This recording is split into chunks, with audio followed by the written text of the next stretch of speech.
அன்று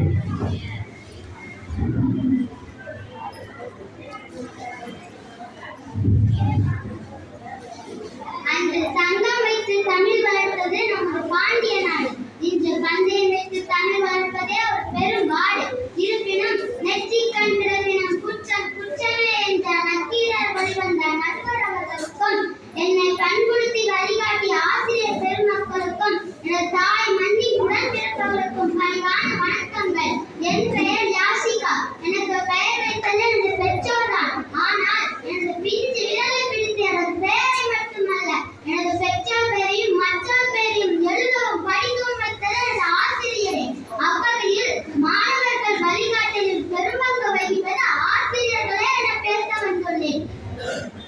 ஒரு குடும்பத்தில் ஒன்று அல்லது இரண்டு குழந்தைகள் இருக்கின்றனர். அவர்களை பார்த்து பார்த்து வளர்க்கின்றனர். பேச்சவற்றை எல்லாம் தகுதிக்கு மீறினாலும் வாங்கி கொடுக்கின்றனர்.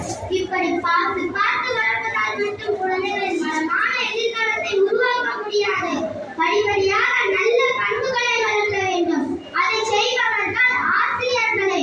வருங்கால தலைமுறையில் வரவு செலவு வகுப்புகள் தான் தீர்மானிக்கப்படுகிறது. அதை தீர்மானிப்பவர் ஒரு ஆசிரியரே.